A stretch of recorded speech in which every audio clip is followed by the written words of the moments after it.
আসসালামু আলাইকুম। আজকে আমরা একটা স্ট্যান্ড ফ্যান রিপেয়ার করব। এই হচ্ছে স্ট্যান্ড ফ্যানটা।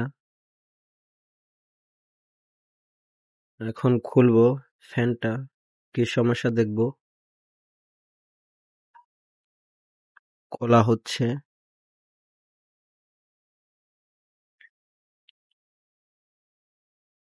খোলা হয়ে গেছে অলরেডি। দেখেন, এটা হচ্ছে আপনার কয়েল আর এটা হচ্ছে আপনার রোটর। এটা হচ্ছে আপনার গিয়ার মুভিং, এটার মাধ্যমে হয়। মুভিং যেটা হয় এটার মাধ্যমে হয়। দেখেন এটার স্ট্যান্ডটা চুরি প্রবলেম হয়ে গেছে। এটা আপনার ওয়ার্কশপে দিতে হবে। এখন ওয়ার্কশপটাও, আমার গলাটা আসলে খারাপ, সর্দি জ্বর। এটার স্টেনের চুড়িটা আপনার কেটে গেছে। দেখেন, ওটা হচ্ছে এমএস আর এটা হচ্ছে আপনার অ্যালুমিনিয়াম। এখন দেখি কিভাবে মডিফাই করা যায়। দেখেন আপনারা কিভাবে মডিফাই করি। এই দেখেন, এটা ওয়ার্লিং করা হয়েছে দুইটা রড দিয়ে। এটা আপনার যে থ্রেড ড্যামেজ হয়ে গেছে। এখন তো আপনার ওয়ার্কশপে দিতে হবে। হ্যাঁ, ওয়ার্কশপে দেওয়া এত ঝামেলা। এখন শর্টকাটে যা করা যায় আর কি। দেখেন, দোনোটার থ্রেড নাই এবং এটার সাইড কভারও প্রবলেম ছিল। সাইড কভারও কাজ করাই আনা হয়েছে।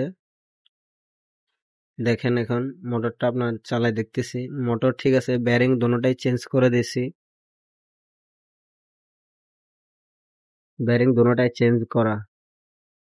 দেখেন, এখন পুরোপুরি ফিটিং হয়ে গেছে। আপনার বাড়ি মারছিলাম, সে কারণে আপনার শেপে হালকা একটু স্পট পড়ছে। দেখেন, সম্পূর্ণ রেডি হয়ে গেছে ফ্যানটা। কিভাবে করলাম দেখেন, যে রড দুইটা ওয়ার্লিং করছিলাম, আপনার জুবলি ক্লাম বলে ওগুলা, ফ্যান মোটর পুরোটা বসায় জুবলি ক্লাম ভালো করে সাইড দিয়ে দেওয়া হয়েছে আর কি। দেখেন, রুস্তল বাতাস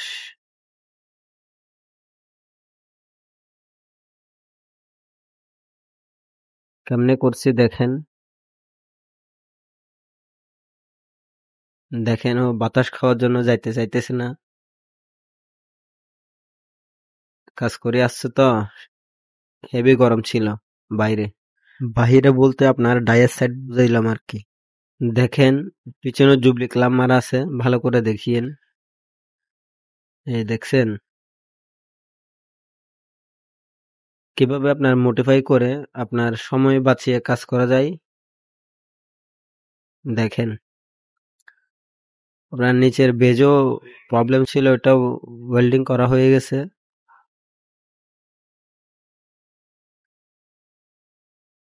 সবাই ভালো থাকবেন। আল্লাহ হাফেজ। সবাই ভিডিওটি শেয়ার করে দিবেন। সবাই ভালো থাকবেন। আসসালামু আলাইকুম।